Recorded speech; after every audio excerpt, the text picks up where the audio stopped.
What's good, people? Episode 36. Come and get your fix. VandVPodcast. Hiatus is over. These international breaks really fuck up our rhythm.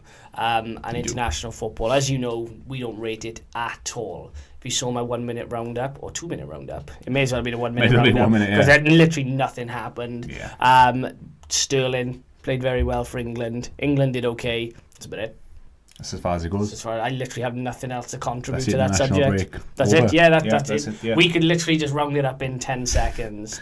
It's disappointing for me that international football is played at the business end of the season. Yeah, and I believe that's it now for a good while. I pray to fucking God it is. I'm pretty sure I can't cope. Yeah, and to me that's where the lack of interest for me in international football lies. Unless it's a World Cup or Euros, then it gets a little bit more of my attention, obviously. Do you know what would make it interesting?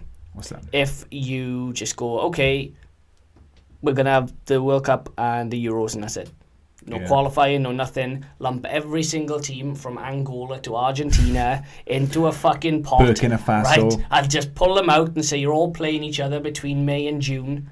Show up. Let's fucking do it. It makes more sense. But I mean, that aside, it's like, I think England or the next run of international fixtures, by the time it comes round, I'm not even going to remember who they played last time, where they are in whatever qualifying group. Nations League's another one. I don't understand it. If anyone knows the Nations League, please let me know. Because I don't. I really don't understand it. I even tried to read about it and I was like, you know what? This isn't for me. Bring back club football. I don't have a huge interest in it at the moment. They're trying to do something, but it's not really no one gives a fuck unless it's the World Cup or the Euros or the Copa America, depending on where you're from. Where you're from, yeah. No one gives a fuck. They do not care. I could not be asked to watch England play Slovakia, Slovenia, whoever. I don't know who they played, to be honest with you. It was just of no interest to me. But anyway, good news. Good fucking news. We move on. We have Premier League football back. I want to start by saying rest in peace to Hugo Loris. Because, bro, you fat-headed fucking Frenchman, what are you doing?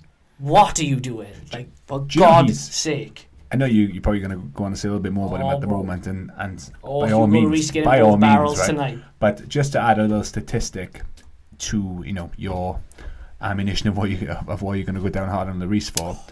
But I think I read some of that. Other than Jordan Pickford, he's made the most errors leading to... Is that since 2016? Direct goals since 2016-17 Give season. or take, I saw the stat, yes. And for a top six goalkeeper, and for a team like Spurs who have some sort of ambitions to be challenging at the higher ends of trophies, that just is not good enough at all. I cannot begin to tell you how annoyed I was by what I saw.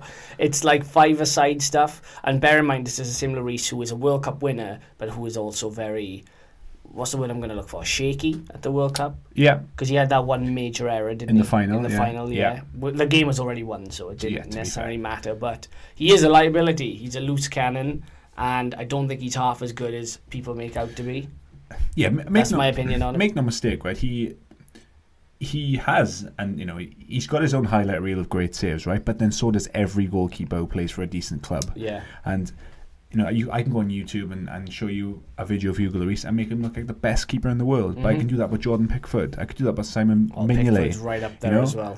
But he has too many mistakes like that in him, and it's cost Spurs dearly because they were able to get a pretty well-deserved draw, I would say. We'll come into that more in a moment, but he has cost them again, and I don't think it's the first time this season either. Loris disappoints me hugely. Do you know who disappoints me just as much? Go on. Sissoko. What in God's fucking name is wrong with that guy? The guy is built like a tank, right? And he just sprints and he runs, and I look at him, I think this guy is pure power, like he's a machine. But he has no technique. Nothing. How do you play top level football and have no technique? How do you play top level football? And I want people's opinion on this as well. You've got a 2-on-1 go towards the end of the game, right? You've got Son there, who is a prolific finisher. That guy is going to get 9 out of 10 chances, right? Sissoko now, all he has to do is slip him in. Yeah. That's it. It's not even... he fucked it. And he thought, you know what? I can't shoot on my right foot. Let me try shooting on my left foot. And he fucking skied it, and the ball is still in orbit. Honestly, right? And I saw on Twitter, it must have been a Liverpool fan, it would have to be, they put a photo up of, I don't know if you saw it, right, of, like, they've paused it on Sky Plus, and it shows that position where it's the 2v1, right? Yeah. And it's just Van Dijk. And he's captioned it, any other defender in the world other than Van Dijk, and this is 2-1 Spurs. I was like, no, it fucking isn't. There's any other attacker than Moussa Sissoko, That's and it's very 2-1 true. Spurs. And I'm going to agree with that. And I had this debate earlier with a Liverpool fan as well. And he knows who he is because I know he does watch. And if he's watching, fuck you. But let me tell you this. Sissoko, right, for whatever reason, I don't know if he got a hard on when he was running or if he just had a rush of blood to the head. If it did, it would hold him down, let me tell you, if he had a hard on, he might have shot better. Let me tell you, Dion, shout out to Dion Dublin as well. Fucking hell. Anyway, enough about Dion Dublin's dick. But Sissoko, Van Dijk did well, right? So we can't take nothing away from Van Dijk. He did very well. He sort of analysed the space around him and went, okay, you know what I'm going to do? I'm just going to hold off as long as I possibly can and make him make just a decision. Jockey left so in that respect, Van Dijk did very well. We have to give him credit. And as I've said many a time, and you're pretty much in agreement almost, he is the best defender in the world right now. Yeah. We aren't going to debate that. That is fact. But my God, Sissoko's game management is so piss poor. Honest to God, I could not believe what I was seeing. It's basics because, like you said, right, Van Dijk, incredible defender, best defender in the league this season, as we know. But it's just, you practice that on the training ground. Whether that's a 2v1 in football or 2v1 in rugby, when you have a man advantage, if you don't score, it is your fault. The team that has the two players going forward, it is absolutely your fault. You have everything that you need. There is 2v1. It doesn't matter how good that defender is. If you play that right, then that is a goal. He doesn't have a chance. Same in rugby. You draw the man enough and you pass it. That's a try. It's exactly the same situation. So when there's people, Van Dijk deserves credit for understanding the situation, not lunging in. Yeah, he read it well, etc., etc. Which it just further confirms his experience, and how good he is in those precious situations. But ultimately, no matter what you say, Liverpool fan or not, that should have been a goal. True. If it's done correctly, it's a goal. I'll say that to say this as well. The footballing gods, they are the kings of banter if Liverpool do not win the league this season, because people are fucking gifting Liverpool points. There's the Fulham goalkeeper that rugby tackled Mane. Yeah. Jordan Pickford thought it was an NBA game and decided to try and alley-oop the fucking ball at Anfield. You have this Minge Loris at the end as well, who's... I don't even know what he was doing. Like, what? Yeah, and you even go back as far as Mahrez missing a penalty at Anfield. Back as true, yeah. I know it seems irrelevant now, but it's things like that. It's going to the wire, bro. Yeah. I said I think Liverpool will win it at Christmas. I maintain that. I started with City at the beginning. You are City all the way till the end. I do think Liverpool, it's just, they're getting too much luck to not win it. And if they don't win it, there's a god up there that's taking the piss. The thing is that it's still not in their hands, though. It's out of their hands. So for all the luck that they've had, if they win all their games to now and the end of the season, they could still not win it. But you know what, though? That Liverpool, the hardest game Liverpool have now is next week against Chelsea. I don't think it is. I think it is. I think that I honestly believe that they'll bulldoze at Chelsea, because Chelsea are wank. I think they will as well. That's what I think they'll do. You can't underestimate how difficult it'll be going away to Southampton and away to Cardiff. The Southampton game, is that a Friday night game? I think again, I'm sure I discussed this earlier with someone. They're going away to Southampton, and you look what they did they beat Arsenal at St Mary's. They also beat, was it Chelsea not so long ago as well? And they beat Spurs as well.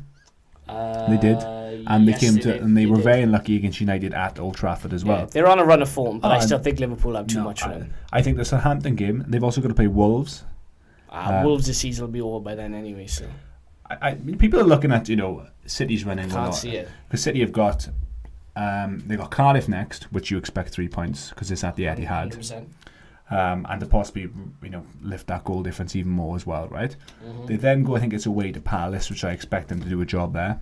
That's a tough one, but I still expect them to do it. Yeah.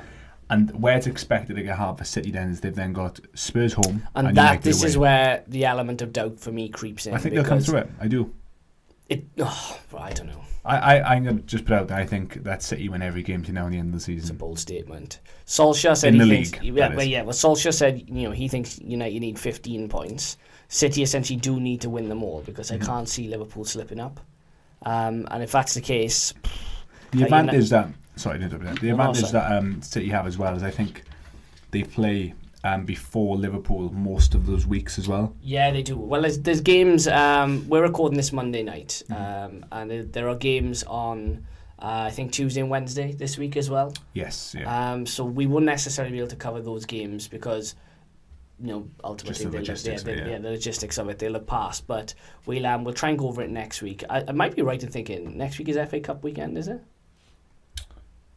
You could be right. I will just double check. I'm pretty sure it is because next week is the Champions League is back, and in next week's episode we'll try and cover the Champions League in a bit of depth as well. 6th of April. Yeah, it is. Yeah, I 7th, was yes, right. I was wrong about the last FA Cup. You were right this time. I'm right this time. Broken clocks are right twice. So this a day. week, it's FA Cup. Yeah. Yeah. So it will be a reduced fixture list on the weekend, so to speak. But we'll cover the games that were played midweek as well.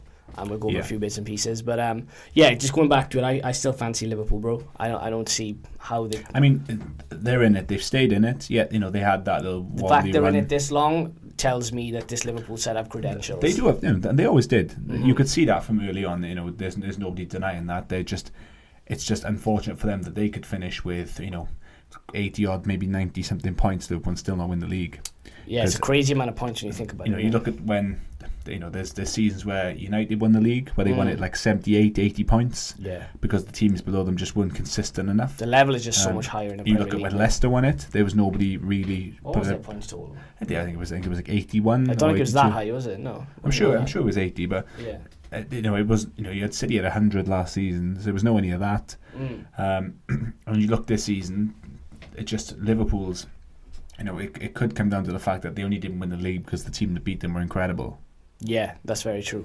But it is going to go down to the wire, and the fact that they're still in it this late in the season tells you everything you need to know about this Liverpool side. Then, if they don't win it this year, then if they don't win it this year, I'll tell you now, Liverpool cursed. They'll never win it because next season United are going to come back. Chelsea are Sarri still there, won't do fuck all. But Spurs with a new stadium and Poch staying now because Solskjaer is at United permanently. We'll go over that too. It's going to be competitive next season. Yeah. Very, very 100%. Competitive, and I don't know if Liverpool can maintain that level. There's talk of Jesus Christ, I was going to say Sane. What the fuck's my man's name? Mane. Fucking there we go. How did I just have a mind blank? You're not getting this right. Sane, Mane. I'm not racist. I'm 3% black, so I can't be racist. This is true. But Sane. Mane, Jesus Christ, Mane, I know, I just had a complete mind Sadio Mane. That's Mane and Real Madrid. Right, so do you reckon that'll be a decent transfer for him and them? Yeah. It'd be very good, wouldn't it? In La Liga. He'd offer a lot, I think. He's just got electrifying pace. And I think the defences in La Liga will be scared absolute fucking shitless. Or something. He's just direct. Yeah, you look at when Bale first went in, he enjoyed his best success. He was just rapid. Look when he did DeMarco Bartra in the Copa del Rey. Oh, he skinned him alive. He give him like a 5 metre head start widthway as well. Still gassed him. That reminds me of something that like Mane would do. So I think it'd be a great transfer for them. Yeah. But it really does depend. If they don't win the league this year, maybe there'll be some questions asked of Klopp a little bit because a lot of money has been spent. They were top for quite some time. I think Klopp, looking at it now, because he's done so well this season, it's bought him a little bit of time. And I think he's got one season left in him before people go, okay, why are we not winning something? I think there will be a section of Liverpool fans that will ask questions this year, but I think most of them will stick by him. Correct. If they were to then reinvest again in this window, a good amount to compete, and they still went on to win nothing, then I think serious questions will be asked. Then I think this season now is the platform where people go, okay, they're real contenders if they don't win it, but next season they have to win something, otherwise Klopp will be gone. Well, you look at Brendan Rodgers. He came, he's still the closest one yet for them because we don't know how this is going to play out. You'd imagine that Liverpool will go closer this season. I'd say so, yeah. But so far, Brendan Rodgers is Liverpool have come the closest, and he didn't have anywhere near the same financial backing, and he then went on to get sacked. So when you compare things like that, Klopp, he buys himself time because he's Jurgen Klopp and he's the way that he is. But like everything, he'll have his expiry date, Yeah. I mean, look, everybody has a shelf life, and if he's not winning anything, that'll soon come. Pochettino staying though. Big news for Spurs. It is. Do you reckon what can Spurs do really? We say this every fucking year, but realistically, what can Spurs do next season? By the way, new stadium is absolutely beautiful. It's incredible. It's a brilliant stadium. Yeah, no, it's a great question because we have to kind of understand how much is this new stadium going to limit them financially. Do we know? Because it's cost. I feel it's cost £1 billion. It's probably not far off that. I know they overspent on the stadium, as we discussed previously in other podcasts. That's a huge sum of money. They underestimated, maybe. Especially, if that's United, I'm still saying that's a huge sum of money. And Spurs haven't got anywhere near the amount of money that United have. So no. That's going to have to dent them a lot, It depends. I think they will have to. I can't see Spurs going 2 summer transfer windows without investing. They will sign, but to what extent and how much they splash out, is... Do they need an awful lot to compete? I mean, in the transfer video I done back in January, it was primarily central midfielders. I'm still of that opinion that buy 2 quality central midfielders, such as Ruben Neves and maybe someone else. I think Spurs could go and do bits. I think they could do really well.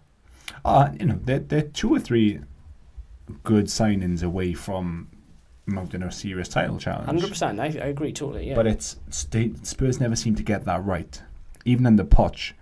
And you get Spurs fans that come on air on radio and things like that, and they keep saying that, I know our starting 11 is one of the best in the land, which it is, and they seem to be of this understanding that if it isn't going to improve our best 11, then we don't want. But it's like that's not the outlook that you need to have, because they're right in saying that they will do very, very well to improve that best 11, and you might not, buy a player apart from, like you say, centre midfield player or someone like that. Yeah.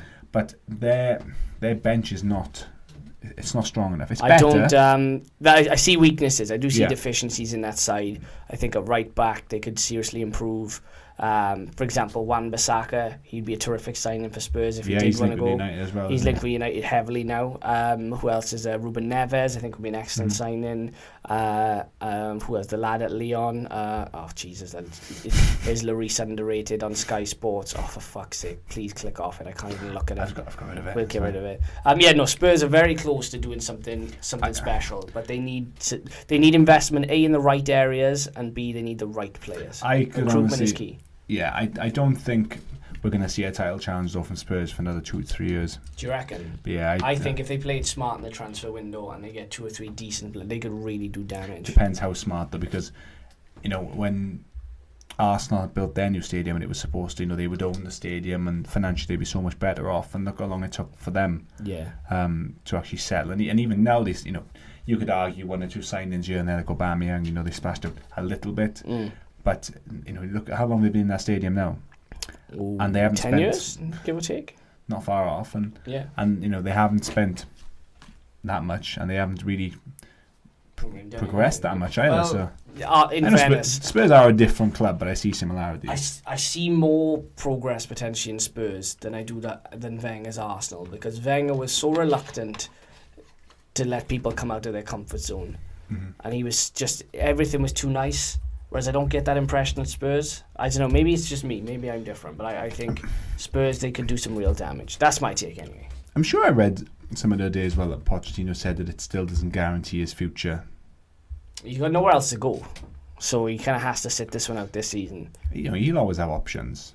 But bro, I mean, they're limited in fairness. I mean, where would he realistically go? I mean, Madrid have Zidane, United have Solskjaer. There's nowhere else to go. Could go somewhere like Bayern Munich? Dortmund. Bayern would be a good shout. I just don't see him managing in Germany. Yeah, I just don't think it's for him. That's, again, just my take on it. But just to wrap it up, Liverpool, the march continues. It does. Spurs, they just forever disappoint me, truth be told. Yeah, to wrap it up as well, I'll give you a couple of stats. Yeah, please do. Stats. So, just to sort of commend Liverpool further on their run and their season, they've extended their unbeaten home league run to 37 games, which is the joint second longest such streak in Premier League history, level with Man City, ironically, and behind only Chelsea's 86-match unbeaten run between 2004 and 2008 at the Bridge. Jesus. So there's 37 games Liverpool unbeaten at Anfield, 127 and drawn 10. And their tally of 79 points at the moment is their best ever tally after 32 matches of a top-flight season, surpassing the 76 that they had Bro, that Chelsea team as well between 2004 and 2008 was they're still to this day one of my favourite Premier League sides. That Chelsea Mourinho. team, that Mourinho. Do you know, just the players they had? Oh, fucking hell. That was when Mourinho was at his best That as well. was he brought like a dynamic of football and a style that the Premier League hadn't seen at that time, and they just weren't ready for it. It was just incredible. Not even Fergie was ready for it. It took him 2 or 3 seasons to adapt and to finally overhaul him, And he left them, but Tottenham have now lost 17 of their 27 Premier League visits to Anfield. Only at Old Trafford have they lost more away games. Let's have a look at any further good ones. Spurs midfielder Christian Eriksen is just the second player to assist 10 or more Premier League goals in 4 consecutive seasons after David Beckham. Wow, that's a hell of a stat. That's a great stat. Shout out to Christian Eriksen. Yeah. Because of Harry Kane as well. He'll enjoy Spain next year as well. He'll enjoy Madrid, yeah. And he'll get a lot more assists as well. Yeah, he will. He's due a big payday final contract. He's a quality player. How old is he now? He's about 28, is he, give or take?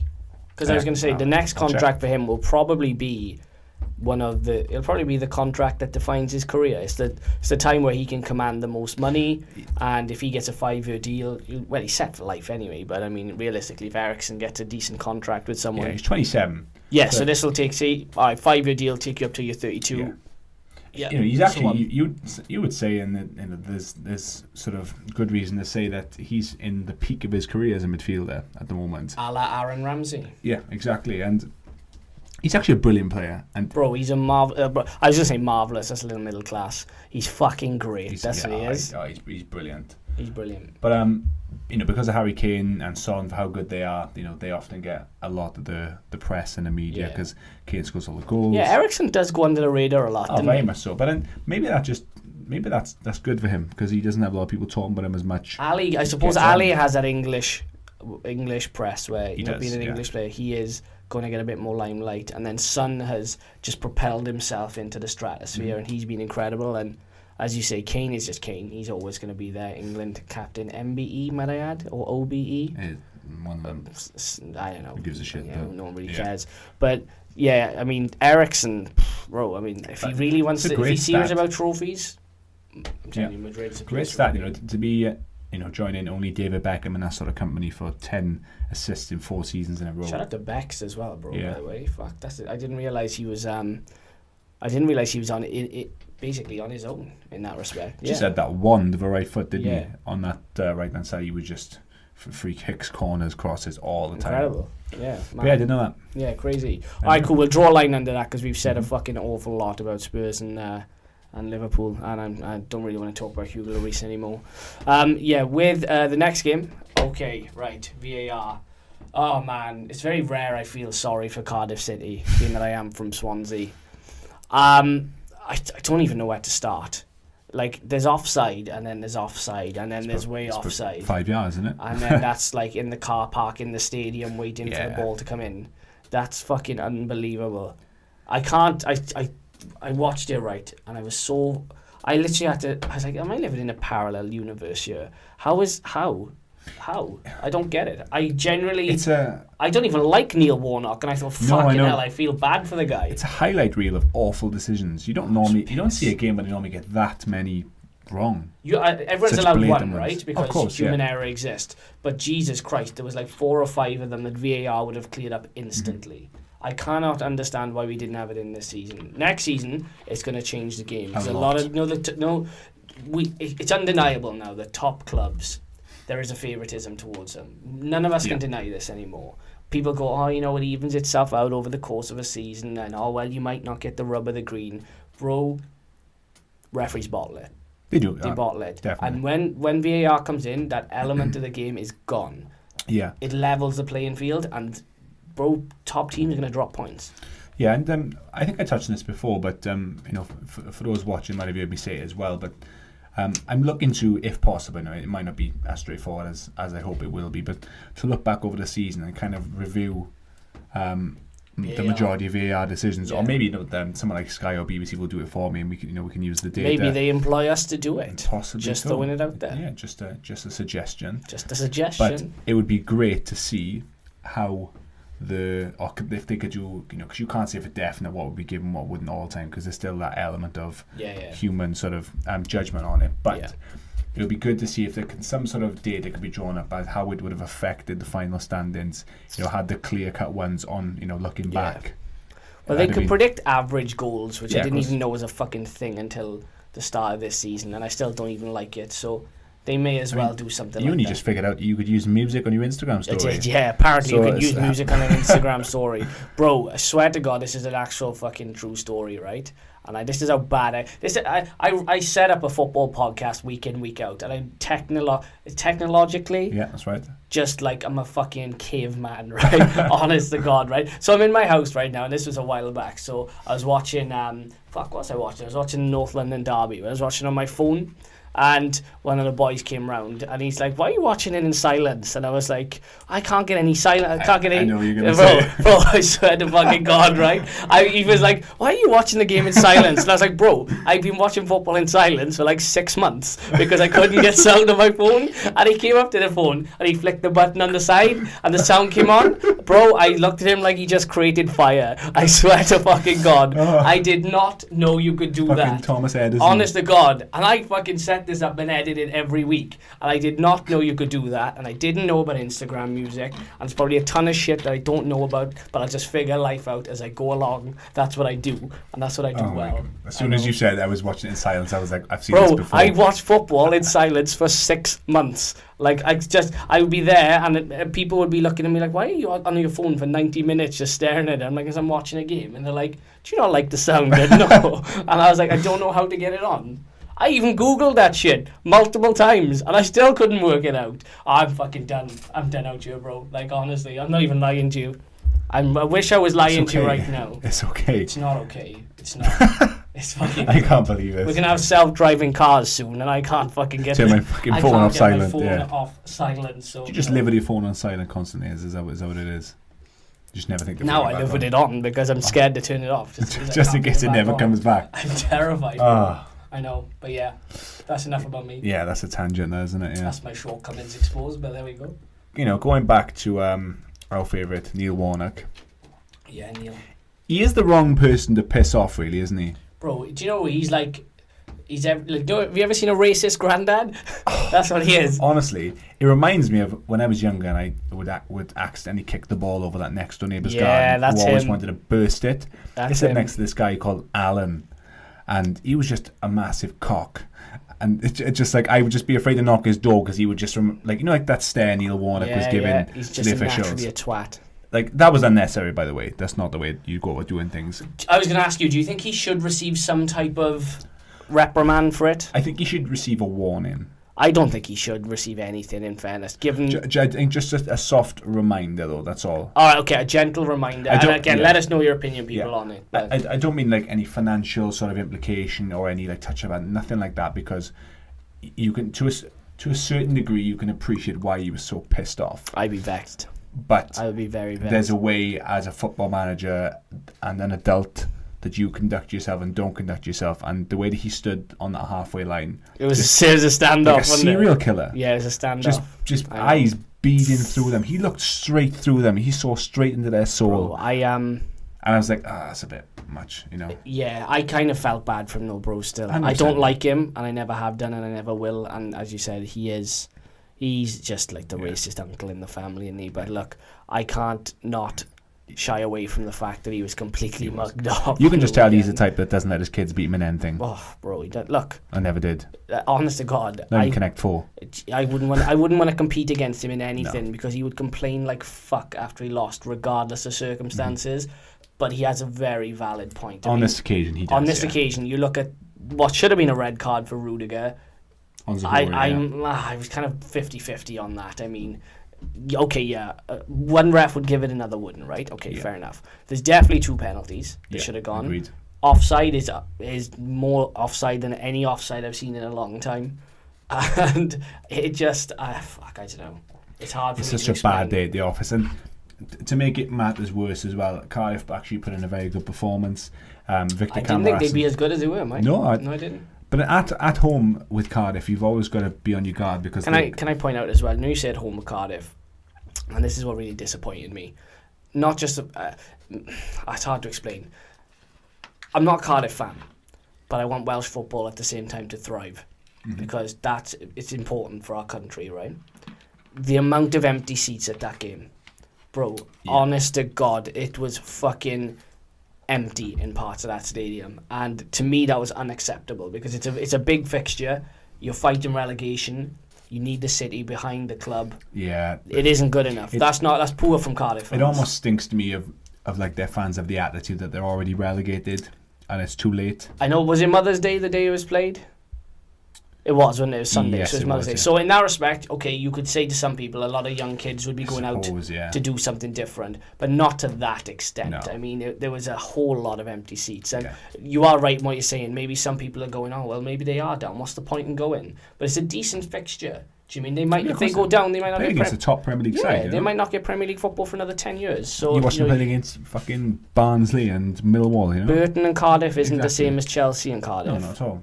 And I hope Cardiff fans, they do show up to the remaining games and just appreciate it, because if they stay up, terrific. They'd be the 12th man, and if they go down, at least you can see you saw a bit of history. Yeah, exactly. So but that's my take on it. Chelsea, oh man, we have the same conversation again about them every week.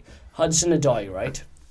I've been going on about this kid since he was 15, since I saw him torture the Spanish right back. I've been like, this kid is insanely talented. And I think Sarri's racist. I think he's racist, bro, because he won't play him. He will not play him. I genuinely think Sarri is racist, because how can you not play this kid? No, even move Kanté out of position. Bro, this is what I'm talking about. This is what I'm talking about. I can't fathom it. I don't know why you won't play Hudson-odoi. The kid is just electrifying. Like, he is the most electrifying man in sports entertainment after Dwayne Johnson right now. He's fucking incredible. Like, he's so talented, and he offers so much at such a young age. And you look at, Pedro and Willian, they weren't really on it on the weekend. And Chelsea played an awful lot like Mangal's United.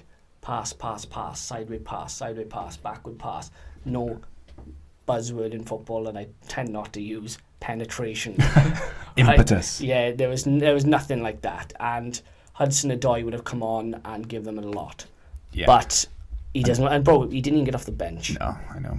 And he's a racist. Even when they did have some sort of penetration, your boy Eden Hazard with a great 180 spin. Oh my God! Flies at the pitch. Has a lovely ball into Ross Barkley. Oh please! There's another one on his left foot again. If you're Eden Hazard at the moment, how fucking frustrated are you? I know you're trying to quietly engineer a move to probably Madrid. Fucking hell. But how frustrated are you? Because you got Higuain, who's he's just nothing's happening. Well, he said he struggled to adapt. He said himself. And Sarri was like, well, look, with all due respect, as we said on the last podcast, you don't have time to fuck around because there's a transfer ban coming up. So we want to utilise you. It's getting to that point as well. It's like he's saying, he's struggling to adapt, and someone's struggling to adapt. Is it not just Sarri ball, or just his... Sarri's Napoli were one of the best teams in Europe last season, and they played some of the best football, and they were in Italy, and they and in the Champions League. Might I add, for anybody who saw them, they were dynamic and they were entertaining and they were forward thinking. But I just don't know. Whatever he's doing is not translating to this group of players. They're not buying into what he says. They look scared when they had possession. They didn't know what to do with the ball. Yeah. And the only person that did anything that was Hazard. It came natural to him. He carried the team in his back. That little turn he did, by the way, oh my God. Bro, this is why I'm a fan of him. Like, that was insane. Do you know how difficult that is? There's not many players on the planet that'll do that. It's that, to have your back to goal, swivel and turn, send him the wrong way, and then the pace to get ahead of the midfield as well. You're talking, Messi, Neymar.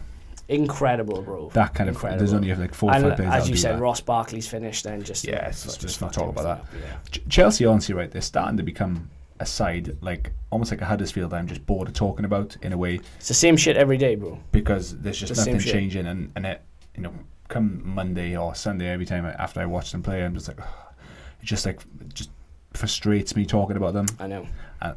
Like we said ages ago that Sarri, he reached that stage of the season where it's like, if they're going to sack him, it has to be now. Because if they're not going to sack him now, then he's got to stay, because it's too late to make that change. But he's 100% going to be sacked. Bro, do you know what would be interesting though, right? Is the Chelsea fans were really going in on him on the weekend. If he somehow manages to scrape top 4, via the Europa League, via either route. Chelsea can be toxic as fuck next season, bro. I wouldn't want to be there. I would not want to be. He won't be there anyway. Sorry. Do you reckon? 100% no. It's interesting you say that, right? Because what manager do you think would want to come in with a transfer ban? Well, I don't know off the top of my head. Goose Hiddink would probably love a day out, wouldn't he? Always. He loves a Chelsea job, but apart from him, no one. There will be managers that would come in. But are they sufficient quality, though? Again. Who wants to take over a job, right, where your best player is leaving, your best young player fucking hates everybody there, you can't bring anyone in, the striker you did bring in has to go back to his parent club. I don't know, like, who would want to... It's like Moyes taking on the Ferguson job after Ferguson goes. You can't win. Like, there is no upside of taking that job. Imagine, they do get rid of him and they bring in a new manager. You can imagine the first thing they do, sitting in that office on the first day, bring me the loanee list. Yeah. Bring it to me. Let me have a look. That's the first thing you do. We'll have him back, and then him back, and we'll take him as well. You could find someone who does a Solskjaer type of job, where they just get, okay, we've got a core group of players, and we're just going to get the best out of them. We're going to say, okay, play with a smile on your face, enjoy it, Mm-hmm. we'll see where we can go with it. And that might work. But that group of players, I don't know. I can't see it. I would say 95% certain that he won't be their manager next season, if not higher. I'm liable to agree with you almost. Because, and I've said this many a time on previous episodes, Abramovich does not keep managers who don't win a trophy in the first season. Now, if he wins, if he gets into the top four, which it is looking a little bit unlikely, but it's still time, then there's still not a trophy. And it's not good enough if you're Chelsea. It isn't. If he wins the Europa League, which they could do, yeah, it is a trophy, and it's not a bad trophy. It's a European trophy. You could argue then, okay, he has won a trophy. Would it save him? I don't think it will, because he's got too many issues, too many problems that are going on, too many players that fall out with him, too many players that don't like his style. Yeah. And he comes out, says the wrong things, and I just don't think he's a. I don't want to say Chelsea manager, because nobody is a Chelsea manager for more than 2 or 3 seasons anyway. No, that's very true, yeah. Off the top of my head, who comes in, I don't know. Yeah. Because, when you're a manager, if you come into a top club like Chelsea, you want money to spend, you want to put your own stamp on it. You don't want the leftovers from other managers, their signings and things like that, So you come into this Chelsea job. That's the only thing Sarri has going for him with any potential of staying, is the fact that he's there already, and who's going to want to come in, because if they can't come, if they're going to come in and have to just do with what you got, that's not that appealing, is it? No, it's not. You're very right, bro. All right, cool. We'll be back right after this interval. Add us up on the relevant social media platforms, and we got the best of the rest coming. Stay tuned.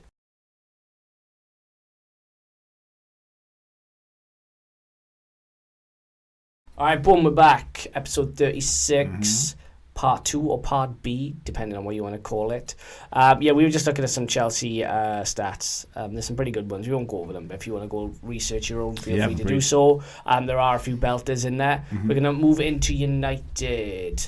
Ole Gunnar Solskjaer is at the wheel. Tell me, how do you feel? He's permanently at the wheel now. He is a fucking permanent driver. Mr. Spooner, I don't know if you recall this, but me and Reese gave our thoughts and opinions on this at the time of appointment, and I believe I was the only one out of the 3 who actually said that he could actually get the job full time. That's true. And I completely poo-pooed it. Yeah, and Reese definitely poo-pooed it. 100%. And I think I was also the only one at the time who gave him any real shot of it going well. Look, I'm going to tell you this now. I'm going to tell you. There's a but with mine, though. There is a but. Oh, it's the but. Yeah. My feeling on it is that it kind of got to a stage where you couldn't not give him the job. First of all, I want to say that, because when you do as well as he has done, I think you make a rod for your own back by not giving it to him, because if you then give it to someone else, like a Pochettino, and it doesn't quite go to plan, then the fans will be saying, oh, why didn't you give it to Solskjaer? Or they get on their back a little bit, and they love Solskjaer so much that it just had to go to him. It got to that stage where I don't think you could have not given him the job. Will that come to backfire on us? I don't know, because was he on a 3-year contract? It's definitely not a Moyes contract. No, it's not. Did you see the thing about the Moyes contract where they said even after Van Gaal, Mourinho, Solskjaer, Moyes' contract would still be running now? Yeah, it would. It's That's incredible. fucking insane. Yeah, but you look at the reasons why. So if he gets us in the Champions League, which he could do, Yes, true. I know Arsenal playing at the moment. And Arsenal they're win 2-0 up. 2-0 up now. Yeah, so that's game over anyway. Yeah, so it looks like they're going to jump back into fourth spot, but anyway, it's still up for grabs at the moment. And maybe he goes on further into the Champions League, perhaps. So if he's to do something like that, then good on him. But I take you back to Chelsea when they won the Champions League, and the Di Matteo. Yeah, okay. Now, he salvaged them Champions League football the next season. Mm-hmm. I don't know if they finished in the top 4 that season. I don't believe they did. Not to the best of my knowledge, though. They won the Champions League, and I'm sure he won another cup as well. Was it the FA Cup as well? I think he did, yeah. So he won 2 trophies. Then the next season, it all went tits up, and they got rid of him. I think it was like a third or halfway into the season. Yeah, he didn't last. So if people are, and I'm a United fan that champions the appointment of Solskjaer to a certain degree, but if people are going to use the argument of, we know he's done this and he could potentially win this and he could win that trophy or get him in the Champions League. You look at what happened to Di Matteo, and he was an ex-player and had the similarities of the situation there. That didn't work out. So what's to say this isn't a replica of that? So there needs to be more sort of substance in this in terms of his vision and the money that they're going to give him and who he's outlined as what they need going forward. But to summarise, I think that they just had to give it to him. I don't know what you think about that. Yeah, no, I agree. Yeah, it got to the stage where you couldn't not give it to him. I still don't know if he's the right man. I would have gone for a Pochettino, someone with a bit more experience. Do you think he, as just a quick question on what you're saying, do you think that he deserves the opportunity based on what he's done in a short space of time? Yes. But what I will say is this, and some people will disagree with me, other people will be like, and some people, whatever. That Manchester United side, and I don't know how you feel about it, me being a United fan, they've been very lucky, bro. Even against Watford on the weekend, they weren't great. No. There's games against. Do you look at the game against who was it? Burnley a while back. United sort of nicked it. They weren't great. Well, they came back to 2-2, wasn't it? They came back to 2-2. They weren't great. Both legs against PSG, they weren't great. Against Watford, they weren't great. Against Arsenal, they weren't great. Mm-hmm. Wolves, dumped out in the FA Cup. I said this for a while now about Solskjaer's United, and I remember I asked you previously, I said, had the wheels come off a little bit? I don't know. There's something, his appointment to me, Ed Woodward he was a token gesture to appease fans and go, look, I understand you, I'm one of you, here's something for the culture. So he wasn't brought in because he's a top level manager. Solskjaer was brought in for cultural purposes, to appease people. There's the guy that won you the treble, let's just see what we can do. Okay, so he's under no expectations. But he wasn't a great manager before he came to Manchester United. I don't think he'll be a great manager after he leaves Manchester United. The summer will be huge for Manchester United now, because ultimately there's talk now of Solskjaer going the complete opposite way that Ed Woodward wants to go. So Ed Woodward is like, okay, we want Varane and Koulibaly and we want X, Y and Z. And Solskjaer's turning around and going, well, I want Callum Hudson-odoi and I want Aaron Wan-Bissaka, because Manchester United is built upon giving young talented players a chance. So all of a sudden you have Ed Woodward over here with one idea, you've got Solskjaer over here with one idea. There's supposed to be a director of football, which hasn't come in yet. We don't know who that will be. He's going to have his idea of how Manchester United should play and should buy. So all of a sudden, you could have 3 different opinions on where Man United should be. Throw in the fact that Solskjaer's Manchester United team right now aren't really playing that great. No, it's true. United are in limbo almost again. I feel like there should be names on Ed Woodward's shortlist of players. Ed Woodward's thick as fuck. And on Solskjaer's shortlist of players that do cross. I don't think there is. I don't think Ed Woodward understands top-level football. Yeah, but I find it almost unprecedented to think that they would have two completely different lists of players. Bro, this is what happened with Mourinho. This is exactly what happened. Mourinho said, I want Ivan Perisic. Ivan Perisic is a terrific football player. He will bring stability to us, and he will bring us a 7 out of 10. A 7 out of 10 performance every week, right? Which is essentially what he's saying is he will give you consistency. Ed Woodward didn't want it. On completely separate wavelengths. And I hope it doesn't get that way with Solskjaer, and I hope he backs him correctly. I don't think I think he was also put off with Perisic because of his sort of age and things like that. But then, as we discussed previously, and again, that's Manchester United. Money shouldn't be an issue. Yeah. If it's 10 or 15 million, it's nothing. You can make that back.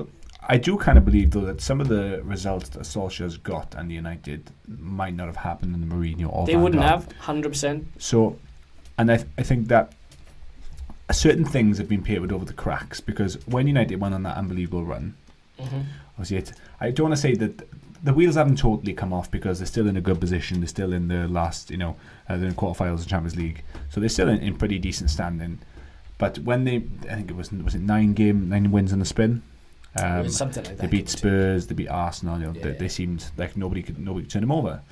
And at that time, there was people saying that they might only need 1 or 2 signings away from a title challenge. And I retweeted something at the time where someone said exactly what I was thinking, that please don't let this run of form lead you to believe that only 1 or 2 signings are needed, because they definitely need 4 or 5 signings, quality signings. So, I'm not saying that I think Solskjaer, you've got to give him a chance and got to give him a summer transfer window to see who he wants to bring in. And at the moment, there's maybe 10, 15, as there always is in every transfer window with United, maybe 10, 15, 20 plus names linked, because everybody gets linked with United. Yeah. You're talking Hudson-odoi, you're talking Bale, Wan-Bissaka, Varane, Koulibaly, Skriniar from Inter Milan's been linked as well. Yeah. The list goes on. They're not going to sign them all. They're not going to sign any of them. But everyone's going to be linked. So I believe Solskjaer deserved the chance. And I'm interested to just give him a window, because Moyes had a window. All the managers had a window. Moyes' window was more like a cubby hole. It wasn't really a window. They basically said you can have Fellaini. Just a hole in the wall. You can have Fellaini and no one else. So, yeah. But I'm not too disappointed. But I do... Well, I'm actually not disappointed at all. But I have...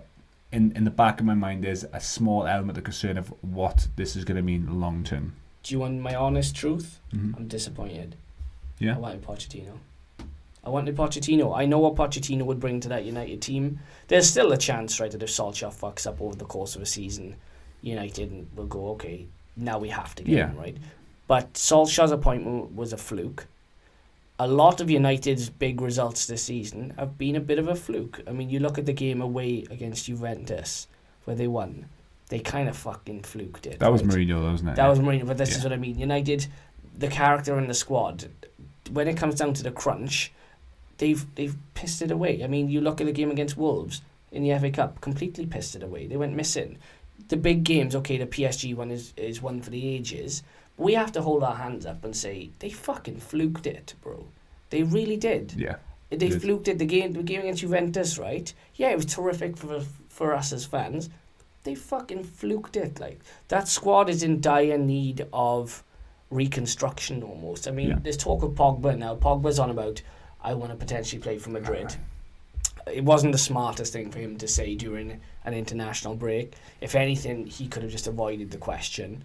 But Paul Pogba, being Paul Pogba, decides he has to answer it. Open his mouth, yeah, which is just dumb as fuck. Herrera looks like he's going. I mean, Herrera was actually just... I didn't mention it during the interval, but he's trended on Twitter right now. I don't know if he has actually agreed anything, but let me have a quick look. Well, we should end Herrera. You know what? We know what you're looking at that as well, right? Herrera to PSG. A lot of people are actually saying it's done now. So there's a contract lined up in private. Me and you. I'm not sure how your thoughts are at the moment. Reece doesn't like him. I quite like Herrera, right? He's not world class, but in the games that he's played this season, he's done a pretty decent job. I know Solskjaer kind of likes him, but he's not one of those midfielders that if he goes to PSG. And I'm not sure why PSG are that interested in him. Maybe they're looking at him as a squad player to help in the French league. But, Ander Herrera isn't someone that United are going to dearly miss to the point where they can't replace. Thank you. I was about to say the same thing. So he's a decent player. Yeah. But, you could... If anything, that gives us an opportunity to spend 50, 60, 70 million on a world-class replayment for Herrera. Let's say Ander Herrera goes, which it looks like he might, right? Because realistically... today's the 1st of April, right? He can start speaking to, well, he can probably he's already probably spoken to foreign clubs, but come July, right, he'll be at another club. You don't let a player's contract run down this long if you don't want him. They did the same thing with Fellaini, right? And then they shithoused the deal and they got rid of him 6 months later. I like Herrera as a squad player. Ander Herrera sees himself as more than a squad player. If he goes to PSG and wins a couple of league titles, right, and has another chapter to his career where he plays at a pretty prestigious club, God bless him, right? He'll earn some good money. He'll earn close to €200,000 a week. Lovely jubbly, right? Will Manchester United miss Ander Herrera? No, not at all. In terms of what he offers a team, in the dressing room, he is a leader. On the pitch, he has a lot of limitations. And I like Herrera, but we have to acknowledge, as a top-level midfielder, if you say to me, well, do you know what? Would you like Isco or would you like Herrera? There's only one winner. Mm-hmm. If Toni Kroos becomes available and United get him for 50 million, there's loads. Rakitic. Is that an upgrade or a downgrade? Rakitic. Would you miss Herrera then? No, not at all. There's plenty of options. In his United career, he's had maybe 5 to 10 superb games, Herrera. There was a Chelsea one. The Europa League final, he was incredible as well. He's had, maybe I would say, can count on two hands, actual brilliant performances. But how many seasons has he been there now? 3 or 4 seasons? Herrera, longer than that. Bro. 4 seasons? I think maybe I'm thinking. Was it Van Gaal or Moyes? No, he was Van Gaal's. He was signed when Van Gaal. He was signed before Van Gaal, I think, or maybe he signed. I remember seeing him holding up a shirt with Van Gaal. So you're looking at 2 seasons with Van Gaal and then 2 with Mourinho. Well, 5, 4, 5. We call it 5. Yeah, somewhere around there. And for a player that's been there maybe best part of 5 years, that's not enough brilliant performances. He doesn't have enough top level. He's got too many 5, 6 out of 10s. Yeah. So he could go. But the question I also wanted to ask you was, if United, say, let's speak hypothetically for a second, and if in the summer transfer window, Solskjaer makes 3 or 4 very good signings on paper, we say, because you never know until the ball is kicked. If he makes 3 or 4 very good signings, potential world-class signings, is there not a possibility that Solskjaer can do what happened to Zidane in Madrid in those 3 seasons? Maybe not win 3 Champions Leagues, don't mean that. Yeah, I know what you mean. But be successful. Be successful in terms of winning silverware. Do you not think that's possible? Yeah, is it possible? And is that maybe not what someone like Ed Woodward and United are potentially looking at happening? Is it possible? Yes. Right, but we've had this discussion before. Manchester United Football Club is a business more than it is a football club. They aren't necessarily interested in winning trophies as long as there's revenue stream. And that's it. And this is where the issue comes in, because revenue stream equates with shirt sales and top 4 finishes. They don't seem to understand that United previously have been about winning trophies. That adds to the history of the club. I don't know where United go from here, because Solskjaer, a director of football, and Ed Woodward, I can't see all 3 people being on the same wavelength. I can't see United buying wisely in the transfer market, because they haven't done so for years. So why is this summer going to be the exception? It's a valid point. Why is it going to be the exception? But people think Solskjaer's going to come in and all of a sudden wave a magic wand and everything's going to be hunky-dory. Bro, United the past couple of weeks have been piss again. Mm-hmm. Do you mean his appointment was a fluke? Yeah. I don't agree that it was a total fluke. It was 100% a fluke. I mean, realistically, the guy was at Mulder and he got relegated at Cardiff. If that was anybody else, they're not getting a United job. I think most people would have been relegated with that Cardiff side, can I just add. And whilst his achievements at Mould, they're not exactly, they don't rank highly in terms of achievements, but he can only do what he can do at Mould and win league titles, right? But his Cardiff situation, I think 95% of managers or 90% of managers would have still got relegated with them. That's a fair shout, right? But this is the problem I have with United now. Pogba's on about he might go. He probably won't. Like he's too big. He's too big a marketing asset. But United have given new contracts to Young. They've given new contracts to Smalling. They've given them to Jones. You can't then move on those 3 players because they'll just go, well, I have a great contract. Why would I want to go anywhere else? So you've created a problem, right? So there's a problem with the infrastructure straight away. So an Aaron Wan-Bissaka becomes available. You've already got Darmian. You can't get rid of him. You've got Ashley Young. You can't get rid of him. Valencia's going though as well. Bro, you've got a Valencia who is basically been thrown out the door. Thank fucking God, right? But you've got a Diogo Dalot who is there as well. You're missing out on top players because they're not proactive. De Jong has gone to Barcelona. Would you rather a De Jong or a Herrera? I'd rather De Jong based De on what I've seen, Jong is incredible, bro. Delight, right? I don't know if I'm saying his name right. Delight, yeah, the lad at Ajax, right? Delight, yeah. he is probably going to be one of the best centre-halves of his generation. Have you seen United linked with him at all? Bear in mind, United need a central defender, right? But then you've already given Jones and Smalling new contracts. How is that proactive when you have that top young player out there? Marcus Rojo, I haven't seen him. I don't know if he's alive, but I know he's still getting paid. He is. I think quite a bit of deadwood will be shifted on the summer. Bro, we said this last summer, right? Ed Woodward couldn't get rid of them. He had ample opportunity to get rid of one of Smalling and Jones, Darmian, Rojo, Valencia. Bro, they didn't get rid of any of them. I think Valencia, Darmian and Rojo will all go in the summer. But Fellaini now, Solskjaer was very proactive in getting rid of him, right? And I like that because as Fellaini didn't offer a lot at the top level. The same way Herrera doesn't offer a lot at the top level. I'm just very realistic with my approach about United. Given the fact they've ballsed up in the summer, well, the past 5 summers, I don't expect them to do anything this summer that changes that pattern. I fully expect Solskjaer to maybe only last a season in the job because realistically the pressure is going to be on him huge next season. It is a different dynamic now that he's full-time. Oh, bro, it's going to be a massive pressure on him next season. Yeah, and like this is a free hit right now.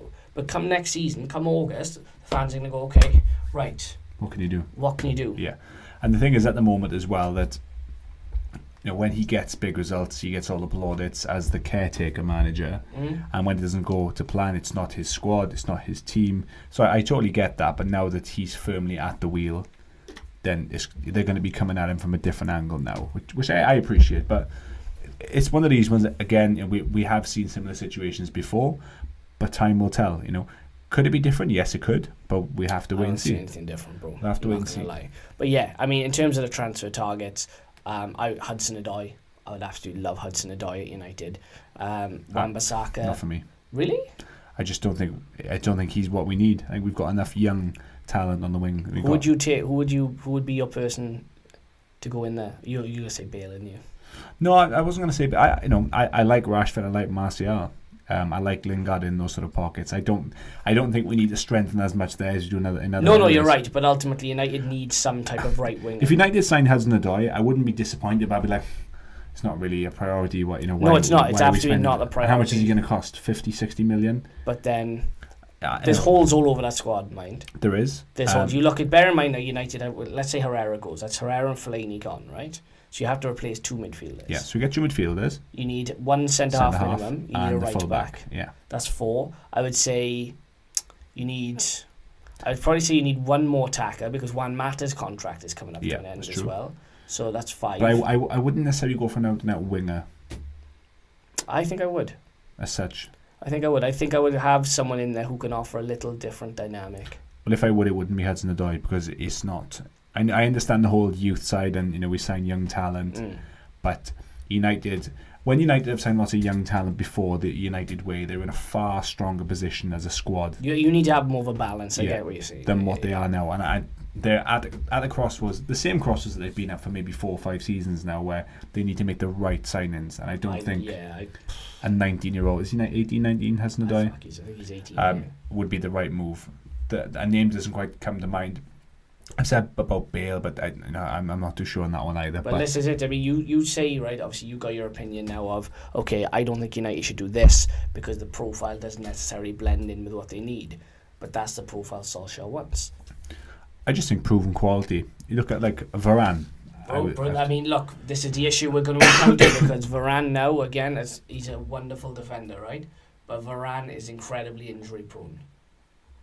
Do you get if you can get Raphael Varane fully fit in a Premier? Bear in mind the Premier League is a fucking hard season. Harry Maguire or Varane? I mean, if you Jesus Christ, neither. Delight. Yes, but if I'm saying his name right. On his day though, and Varane and on his day he's probably the best centre half alongside Van Dijk. Yeah. On his day, but that's on his day. Like Madrid struggles this season have shown. Varane now is maybe. He's not going to have peaked, right, because he's only like 25, 26, but it's difficult. If you don't have a fully fit Raphael Varane, you don't have anything, essentially. And that would be my concern. But anyway, enough about United. It'll all kick off in the summer. We'll be here to cover it. You'll be there to watch it, hopefully, as well. make sure you tell all your friends. Just going back to the United game, United were pissed against Watford. They were very lucky, in fairness. Luke Shaw said it best. They did not play well at all. Luke Shaw got man of the match, though. Yes, he did all right. His assist to Rashford was Luke brilliant. Shaw, because he was one of the only shining lights. And how many times have we said that this season? Yeah. When United play badly, Luke Shaw still tends to play well. He's a good player. He's a very good player. Yeah, so I'm really happy about that. And his assist was brilliant. Bro, any other midfielder in the world does that, we're clapping him off the pitch. Yeah, exactly. So we have to give credit where it's due. And also credit to Rashford for the timing of the run as well. He pointed exactly where he wanted it. And it's not easy with the speed the game is played at to get that timing spot on. And ultimately that, you could argue it was one of the separators to get the 3 points when they didn't deserve it. So like you said, we won't go too much into the actual game because there's not a lot to talk about, bro, truth be told. For any Watford fans that listen to the podcast, you could make a strong case that you were the better side. Very true. And arguably should and we big Watford up every week. Like I said, De La Feu is probably the best player outside the top 6 in my eyes. Solskjaer, did you see him go in on the reporter? He said the reporter said something along the lines of, blah blah blah blah against a team like Watford, and he turned around and he said, well, what do you mean a team like Watford? Yes, I saw that. They're the best outside the top 6 with Wolves, which we have actually said on numerous occasions as well. So yeah, we certainly won't show them any disrespect. They're a very good side. Semi-finals of the FA Cup. Yeah. And God bless them, and I hope they go on and even win it, like, because it'd be good for football. But yeah, United march on. Ollie's at the wheel. Watford, it's a free hit, doesn't really matter. Yeah. Any other stats you want to bring up? Anything interesting? So I'm having a quick browse through anything that's worthwhile. This is what I've seen come up a couple of times, which is not a bad stat to read. Yeah. Depends which way you interpret it, really, though. It's this season is the first time since the 1995-96 season that United have had 4 players score 10 plus goals in a single Premier League campaign. So in 1995 it was Scholes, Cole, Giggs and Cantona. And obviously now it's Martial, Rashford, Lukaku and Pogba. You can look at that 2 ways. That's great. There's lots of people chipping in with goals. Yeah. But there's United have always had like that star striker as well that's got 25, 30 goals, which isn't happening at the moment. So, you can put a positive and kind of not so positive spin on that one. Since his debut for United in February 2016, Marcus Rashford has scored 45 goals for the club in all comps, which is more than any other player. That's brilliant. Great start for him. That's brilliant, yeah. This kind of summarises, the game itself and how well Watford did, because David De Gea made 7 saves in this match, and only versus Spurs in August 2011 and Liverpool in December 2014 as he made more saves in a Premier League game at Old Trafford. Jesus, De Gea's coming up to 10 years at United then. Fuck, I didn't think he'd be at United for 10 years. Yeah, almost, but it's 8 years now, isn't it? Crazy, bro. So that shows how good Watford were in terms of how many chances they created. Yeah. And just lastly, just to summarise nicely, because we touched on Luke Shaw, give him a nice stat to send into the next game. Luke Shaw this season has provided 3 assists in the Premier League, 1 more than he's registered in his previous 4 campaigns in the competition for United combined. So only ever 2 assists. Injury, reasons haven't helped that. Yeah, he's been hampered, isn't he? But he's only had 2 assists in the last 4 seasons, and he's had 3 this season. So big plus for Luke Shaw this season. Yeah, no, totally agree. Yeah, no, he played very well. All right, cool. We move on to City Fulham. I'm not going to really mention Fulham too much because, bro, I mean, fucking hell, like there's only so much we can say about Fulham every other week. I couldn't believe it. I was watching in the first 15 They're 20 so minutes, bad. The first half an hour. Even Fosu Mensah, right, who had serious potential, right, went to Fulham and he's just absolutely, his confidence is obliterated. So is everyone else there, in fairness. There's going to be a fire sale at Fulham in the summer. They're pretty much down, bro. I'm calling it now. They're down. They're not coming They're gone back as well. That. Yeah, they're not coming back. You look at Cardiff, if they don't win their next game against City, which is laughable really because they're probably not going to, then they're 5 points beyond safety. Yeah. So you could even make a case to say Cardiff are potentially down. So if Cardiff are potentially down, then Fulham sure as fuck are definitely down. Yeah, they're definitely down. But I watched this game, right, and the first half an hour, I couldn't believe what I was watching. Yeah, bro, you're telling me. I've seen there's bad defending, and there's this. I've seen sides when we play in the 6-a-side Sunday League that we've put 10, 12 goals past that move the ball better than Fulham they're did. Such a bad side. They're such a bad side. God, the mistake after mistake, just simple. They couldn't even pass the ball 6 yards. Bro, they didn't have a shot on target in the game either. Yeah. If I showed up to that game and I paid to watch it as a Fulham fan, oh my God, I would be fucking raging. A stat about that as well. That shot that they didn't have on target all game. So Fulham failed to direct a single shot on target for the first time in their last 188 home league games. That dates back to April 2010. It's actually embarrassing, bro. It is It's embarrassing. That's the best word for it. It's fucking scary. You're talking Fulham fans are paying, if this season ticket holder is slightly different, but there's people paying maybe 40, 50, 60 quid for that. It's a lot of money, mine, to go watch and they can't even direct a fucking shot on goal. Well, get this. Do you want to hear a really good stat that I got? Hit me with it. I think you're going to like this, and the people at home, you're going to like this as well. Get this, right? Man City are the first side to face no shots on target in 2 consecutive away Premier League games. Wow. So the past 180 minutes against Bournemouth and Fulham, they haven't had one shot. Edison has had a free lunch the past 2 games because there hasn't been one shot on target. There hasn't been a shot in general. So Bournemouth, remember we went in on Bournemouth? Yeah, I remember. Yeah. They They never had a shot on target. Now Fulham haven't had a shot on target either. So I don't. Start at the weekend. I know it's easy to say, but I can't see that happening again or for a very long time. Well, look, I mean, what's the chances of it happening for a third? Well, it's going to be a home game, isn't it? But I honestly don't know, bro. I mean, when I saw it earlier, I was like, what? That can't be right. But then I thought back to the Bournemouth game and how shit they were, and I was like, actually, yeah, that makes an awful lot of sense. But crazy. Absolutely crazy. I mean, talk about. We've obviously given goalkeepers a lot of stick, right? And we try and keep VNV as balanced as possible, even though we have we have our affiliations. I give a lot of stick, right, to goalkeepers assisting Liverpool. If I'm a Liverpool fan, which I'm not, and I'm looking at Fulham and Bournemouth just rolling over and dying, I would be fucking raging. Yeah. Because they have absolutely just said, you know what, we don't even care. Yeah. Bournemouth are like, we're on the beach already anyway. We're not going to fight you. And Fulham have gone, well, we're shit. So. Yeah.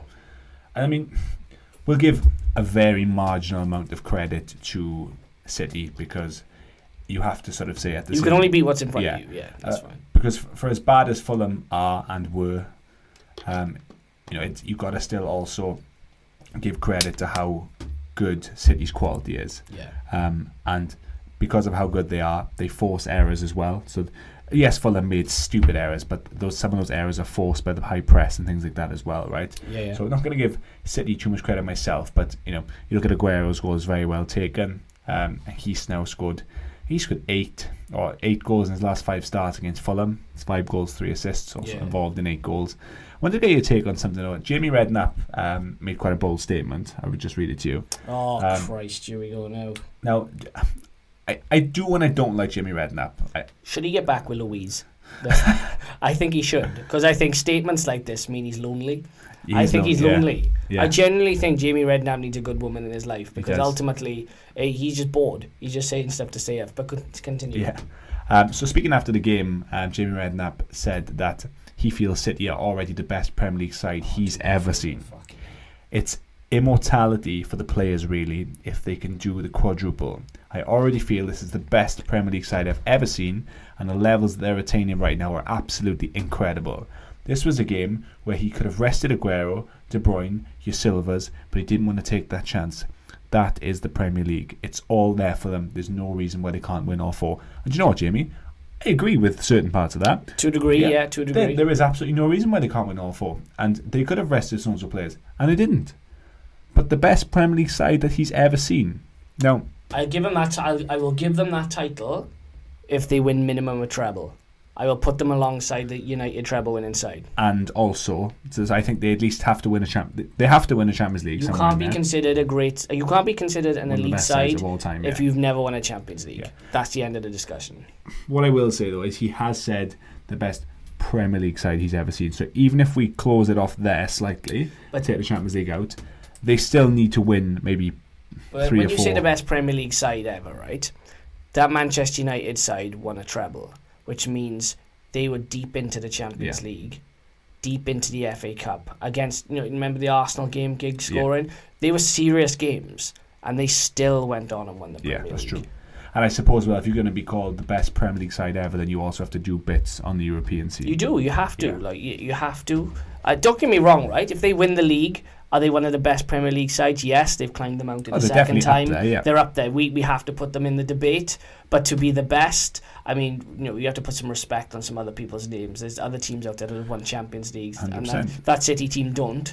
Then you've even got, like we touched earlier, that Jose Mourinho Chelsea side for those 2 or 3 seasons. I would love to see that Jose Mourinho Chelsea side against that Guardiola side, because it would be an absolute beast of a game. Even look at the United side who won the Champions League and the Premier League, the 2007, 2008, or the 99 side, even the Arsenal and Invincible side. We're speaking very much hypothetically, but you've got Jamie Redknapp making these statements, and whilst they may go on to potentially be true, just feel like saying, okay, Jamie, hold your horses for a second. I understand what you're saying, but let's not get too carried away. How good, in a dreamland though, how good it would be to have those matchup with those teams. One day we may. I don't know. I don't know what scientist can make that happen. It's not going to be you. No, it's because you can't. You've only just figured out to stop watching football in silence. I'll tell you now. I'll manage everyone's expectations and say it won't be me. It won't be you. But so not really much more to cover on that one. Fulham was shite. City were pretty good. Bernardo Silva, quick question: is he the most underrated player in the Premier League? Because he is absolutely incredible, and right now he's pivotal. I was actually thinking that. He's taken over the mantle of De Bruyne, right? So De Bruyne before was the key person in that midfield. De Bruyne has been injured most of the season. He has come in and they are literally on all 4 fronts challenging, and largely down to him making everything tick. I think the best compliment you can give Bernardo Silva is that he's been so good, they're not missing De Bruyne. Correct. And for as good as De Bruyne was last season, because he finished just a close second to Salah as PFA Player of the Year, because De Bruyne had a world-class season last season. Yeah. And the fact that Bernardo Silva just come in and nothing has changed is the best compliment that you can give. I think he covered 11 kilometres on the weekend, someone said, which is an insane stat. Yeah. Absolutely insane. Considering they didn't have to do very much. No, that's true, yeah, you considering, right? No, but there's the thing, he comfortably outran every single player on the pitch. He was everywhere, and he's not a big guy either. So a lot of players will come to the Premier League and they will struggle with the physical aspect of the game. He doesn't. He makes it work. I just think he's incredible. Pep Guardiola said at the start of the season, City were becoming Bernardo Silva plus 10 others. He's not wrong. Yeah, he's had quite a few man of the match performances as well. If City win the quadruple, then obviously Sterling, being the English player, is going to get Aguero the plaudits. But he can't be too far behind. Not at all. He's essential. He is. You're right. He probably is one of the most underrated players in the league. I think he's incredible, bro. I think he's. When I saw him play at Monaco, he was more of a playmaker, and as City have put him in the midfield 3, and he just controls everything beautifully. Do you know what I like? He's got a lot of finesse to his game. He has a lot of finesse. A lot of the goals that he scored this season, very good strikes. The one against Fulham, the way he just caresses that and it just places it in the bottom corner. It's not got that much power on it. It's just placed so well that the keeper's not getting it. He scored some absolute thunderbusters as well at the same time. He's a terrific footballer. Yeah, shout out to Bernardo Silva. Yeah, he's a very good footballer. Doing a lot at the moment. Yeah, he is. Any other stats in there you want to bring up? Anything at all? No, that was we give you the best ones. Okay, cool. We will go to a quick interval, people. Again, add us up on the relevant social media platforms. Subscribe to the channel. If you want to go into our SoundCloud, you can find the links on our Twitter. If you're more of an iTunes person, again, iTunes Victory and Vices podcast. It's all on there for you to subscribe. That's on there all the time. Add us up. We will be back right after this.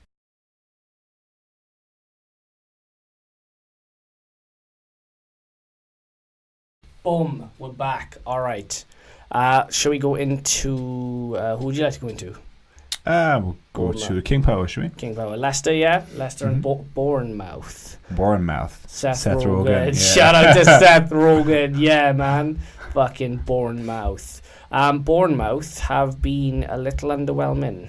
They have. And that's putting it mild. That's putting it very mild. We've given them a bit of credit this season as well, and it's been, deserved on many occasions, but I think they're tailing off a little bit now, and they're really starting to tail off, bro. They're going into a tailspin. That's what they're doing. They are, and it's luckily enough for them, they've done so much good this season. They've been, I think, as high as like floating up towards the top end at some point earlier on in the season, and they've sort of held around the 8th, 9th, 10th spot, but they've just dropped down now to they 12th.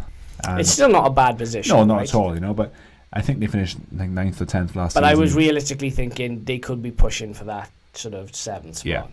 Well, I think they finished 9th or 10th last year, and in and around there.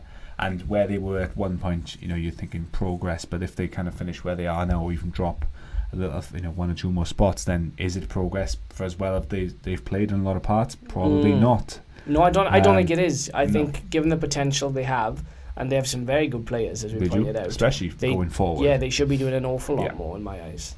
But as you said, they're a very underwhelming again. If Crystal Palace win the game in hand, they're going to go above them. That's mad when you think about it, isn't it? Yeah. Because I would never have put Palace above Bournemouth this season. I know. Never, ever. So, but 4 or 5 results, isn't it? That's all it is. Bro, but it's like, this is what I'm talking about when I say there's a lot of teams now towards the end of the season that will just switch off because they're safe. It's like it's what people call mid-table mediocrity, right? Yeah. You can't go up, you can't go down. You show up just to show up. You fulfill your fixtures. You go on the beach. You come back and you try again next season. Yeah. That's the issue that, or I say it's an issue. I think that's what will impact on the title race because a lot of these clubs, just with all due respect, they are professionals, but they're not that interested. It's mentality. They don't necessarily realise it as that much. Switch off. But you do switch off. Yeah. It's human nature. But shout out to Leicester on the flip side of that. Yeah, Rodgers come in and he's sort of revitalised things, hasn't he? He has. Yeah, he's done a very good job, and I kind of, in a way, knew that he would. I'm really interested to see what they do next season, mind. Yeah. Especially if they give him finances. Yeah. I'm really, really interested. You've got, obviously, I think Maddison assisted the first goal. We don't need to say too much about Maddison. We know the score there. Yeah. You reeled off a stat, I think it was a couple of episodes back about, I think he's created the most, in Europe. Most chances in Europe. He had created the most in Europe, yeah. Yeah, he's added another one or maybe a couple more to the list in terms of chances created. Another player as well that I said, it was last week or the week before, I've added him into my fantasy dream team, and he's doing some serious damage for me, and nobody else really seems to be taking notice and putting him in. So, big shout out to myself there for picking up on this one. And it's Yuri Tielemans. Bro, Yuri Tielemans is a very good football player who Leicester will struggle to keep. Yeah, and he was going very cheap in the fantasy league just as well. As I mentioned as well. And he's, like I say, he's doing some real damage because he's churning out some very consistently good performances for them when they need it as well. Because they've moved up now to 8th place.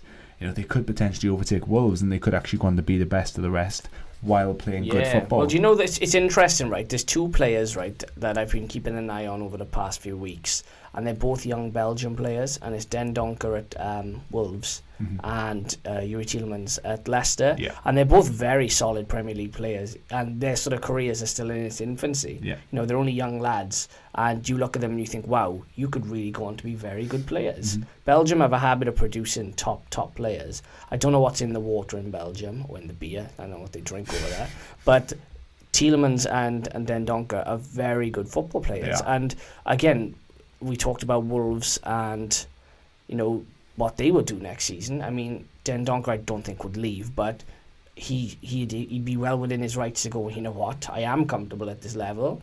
If a bigger club comes in, we'll see. Yeah, and same for Tielemans as well. That they'll do well to try and turn his loan move into a permanent move. His loan from Monaco. Yeah.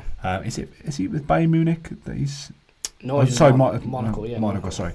But then you could argue, potentially that Leicester have enough financial clout to, to at least try and get that on a permanent deal. Of course, they're probably going to try, and they've got a decent amount of financial clout to try and make that happen. So we'll see. Just want to point out, Sky Sports is a bit of a misprint there, which we've picked up on. They obviously haven't. If you need us to come in and fix it, we can do these things, We can do this for a good fee, though. Yeah, exactly. Nothing's for free. Yeah, no, there's no free lunch. Wes Morgan and Jamie Vardy scored in either half as Leicester beat Bournemouth 1-0. That's poor. In the opening line as well. The bold opening line that is supposed to be the attention grabber. The headline. So, if anyone's watching who's employed by Sky Sports, I'm sure they are. Sky, who watch us right? You messed up. you fucked up. But anyway, it's fine. That's why Amazon's going to take football off Sky, see, because they can't do the basics anymore. Or like a Netflix or something. When Amazon take football, right, and they start to employ us, then I'm just going to laugh in Sky's face. For all the years you overcharged my parents for Sky packages, I'm going to fucking piss my pants laughing in your face. But so just to sort of highlight a few performances, you said James Maddison was good again. Tielemans very good. Jamie Vardy again keeps up his scoring run. He seems to be a different striker under Rodgers like he was back in the Ranieri. Played to his strengths, bro, yeah. Another one as well who I'm going to give some praise to, which I didn't think I would be a few months ago, is Wes Morgan. Yeah, he's come on well and he's sort of regained a little bit of confidence. We did kind of say, a couple of months back. I thought he was maybe finished. He was finished. Like an Ashley Williams, kind of like great defender, in their peak, but it's kind of tailed off. But he's actually not just played very well the last few weeks, but he's gone on to score in consecutive Premier League games for the first time. By the way, his goal wasn't just your average goal. It was a very nice back heel. It was, yeah. It was a very good finish. So salute to Wes Morgan. I doubted you, bro, and I still have my doubts, I'm not going to lie. But you're showing that there's still life left in the old dog, isn't there is. You can't teach an old dog new tricks. Exactly. Which means he knew that beforehand. Exactly. So he's a fucking very good player. It's true. So I think we should sort of end this one with a couple of stats, and then we'll probably move on to another fixture. Let's have a look which ones we got here. There's got to be some sort of tasty ones in. Bournemouth boss Eddie Howe is winless in 8 away game visits to Leicester City during his managerial career. Jesus Christ. They've also lost 10 of their last 11 away Premier League games. Remind me to remember that stat when I bet next, because when they play each other, I'll stick a $5 on it. Oh, yeah. And you don't bet. I don't bet. But that's a good stat. That looks like a banker, fairness. Leicester's Ben Chilwell. You're a big fan. Oh, look, Ben Chilwell linked with Atletico Madrid. That would be some move for him. What a move that would be. That would be a big move. But he has provided 3 assists in the Premier League this season, more than he's registered in his previous 2 campaigns. And then Leicester manager Brendan Rodgers has won all 4 of his games in all competitions against Bournemouth. The only team he has a better 100% win record against in his career, and I'm not even going to include this, but it's Hamilton Academical. So he's got a better win percentage over so many games. What? What? Get the fuck out of here. That's not even... Well, who came up with that? Hamilton Academical. I could beat them with one hand tied behind my back. Just you as well. Just me. Not even 10 trying other to find people. the on button on my iPhone. I could fucking hammer them. I'm not accepting that. That's not. I'm not taking. It's not a real stat. No. When I started reading, I was like, "This is going to go somewhere," and then it ended with Hamilton. With all due respect, the quality of the teams in it aren't that great. No, like Fulham, Coventry, and Hamilton Academical are not exactly. Just go Sky. This wasn't a good article for you, was it? You opened up with the misprint, look, and they're throwing in stats like that. That's fucking poor. We move on. Well, let me just get this in quick because I found this on the BBC website. Callum Wilson, okay. Basically, Callum Wilson had only had 21 touches in 90 minutes, right? And none of them were in the Leicester penalty box in the second half. So I don't know what Eddie Howe is doing at fucking Bournemouth, but that is piss. It's almost like they've just conceded. That's utter piss. How is your main striker, the guy who had an England call-up, not going to have any touches in the box in the second half? 21 touches in the game. I do some big Shaq quick maths, but my division isn't that good. But that's on average a touch every 3 days, from what I gather. It's not that good, is it? Not that far off. It's fucking horrendous. Jesus Christ, will you sort it out, Bournemouth? Please play with some pride. I can't understand it. I really don't. I know they're not the easiest fixtures, right? Man City and Leicester. But my God, like, where's your professional pride? I think Bournemouth and Eddie Howe now, like you said, they've kind of just sort of tailed off and thought, well, we're not going anywhere. We're safe. Utter piss. We'll stick where we are. Utter piss, I said against the Man City game. Don't give Eddie Howe a top job. I'm leaving it at that. All right, cool. Southampton, Brighton. Okay. Look, Brighton, I mean, they got it all to do, bro. I mean, that's a game, right, where realistically they should have won. They should have been at home and they should have gone out and absolutely battered Southampton and thrown the kitchen sink at them. And am I right in thinking they're level on points now? They are, but Brighton have played one less game. Even then, would you... I mean, I don't know who the game in hand is against, but realistically, Southampton were fighting relegation and they were in a dogfight. And we looked at Brighton and we thought, they're probably going to be quite comfortable. Yeah. And in fairness, they probably still are. They've got a 5-point cushion over Cardiff, right? 5 points to give up with 6 games left it's a bit of a swing, and you know, I can't see Brighton going down, but stranger things have happened, right? Yeah, they've actually got 2 games in hand over Burnley as well, because Burnley played 32 and they've got a game in hand over Cardiff. Yeah, so Brighton, you go as far as to say that they're safe. but they're not making life easy for themselves. They're not. No, they're giving themselves it all to do really. Southampton though, and the Hudson-odoi, they've been a bit of a different proposition. Yeah, they've improved a lot, man. It doesn't surprise me. Yeah, Brighton's first game in hand that they have is away to Chelsea on Wednesday. Christ, anything could happen in that game. Who even knows? And then they play at home against Underwhelming FC. So that's a potentially winnable game on Saturday. And then they've got Cardiff. That game Saturday, they're gonna get smashed. That game, though, 16th of April. Well, Brighton, Cardiff. I'm looking at Brighton, Man City. I'm thinking they just draw a line under that and call it quits. But yeah, semi-final. Just say, shake hands. What, look, just shake hands and say, look, we're going straight home. Yeah. There's no point. There is no point. If they win that, right, then my head would explode. Yeah, let's not. I can't even discuss that as an option. Brighton, Bournemouth, right? Okay, that's the one where you would think, okay, they can pick up some points. Yes. That's the one you would look at, especially given Bournemouth's current form. But, Christ, I don't even know which Bournemouth are going to show up. Yeah, and who even knows? If they beat Bournemouth and then Brighton want to beat Cardiff, I think that's Cardiff pretty much fucked. Because they need to. It's not just winning the games, but that game against Brighton is so important because they need to just drag the teams that are close to them down with them. Yeah. And if they let the one or two teams above them that's essentially a 6-point, isn't it? Really. Then it's over. Yeah, I'm interested to see if Southampton do stay up, what they can build, because Højbjerg's a very good player, and Redmond again was brilliant on the weekend. Match of the Day gave a really good analysis of Redmond and how he's improved, and I think Nathan Redmond, I mean, could he get a better move? Maybe, but I mean, Southampton's a nice place to live, and he's probably on a good wage. Where does he go in the league? To be honest with you, I mean, an Everton tops. Does he go to like you say, a Leicester, an Everton, a West Ham? I mean, he could, but realistically, if he's comfortable in Southampton and he's happy there, and like I said, he's probably on a very good wage, is there any point in leaving? No, there's not. And he's kind of like one of their sort of bigger fish as well. So yeah, he would be one of the bigger names in that squad. Yeah, it's not by starting again. So he's got sort of a comfy situation there, you know. That is, that's exactly what it is. It's a comfy situation. It's like a really good fucking admin job at a company. Like, you don't ever have to really improve your performance. Just go in, do what you do. Okay, cool, done. Brilliant. Yeah, exactly. Yeah. So no, I agree. Yeah, like I said, the game itself is not. There's not an awful lot to talk about in some of these other games, bro.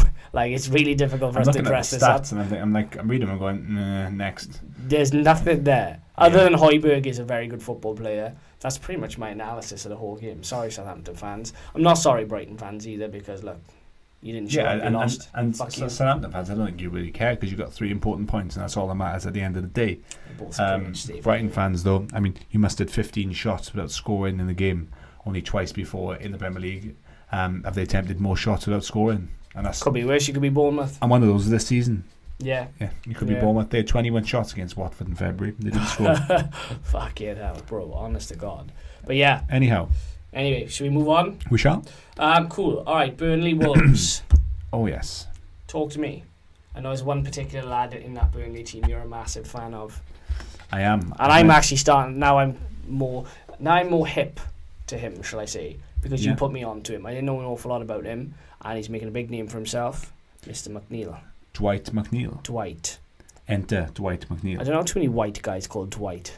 Is he white or is he black? He's in between, really, isn't he? Is he mixed race? He is a bit in between, yeah. Is he mixed race? Yeah. Bro, I can't. Bro. Well, maybe it's just maybe I've just got a shit TV. bro, I don't know if he's. I don't know. I thought he was white. We need to check this out now. Actually, see, he's definitely got. Dwight is like. He's definitely got a tan. Bro, yeah, Dwight is what's the word I'm looking for? Oh no, he looks white there. He's probably like me. He's just like 3% black, like, so that's what's probably his what he is. background? That's how I know. He's definitely mixed. Yeah, he's definitely like there is a mix in there. He's definitely like Algerian and maybe like and British. Not and it's not the main reason why we're bringing him up is look, his ethnicity wasn't really it wasn't something just that went down that road, you know.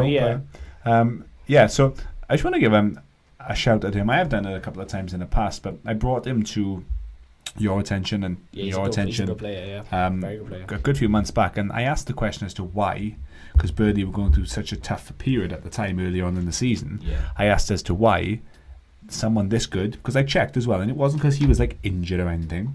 It wasn't that he was coming back from an injury like in the reserves. He was there. I really want to know if he's mixed race the entire time. I have to Google that. And he's just come in, and how old is he? I think he's like 19. 19 years old. He's 19.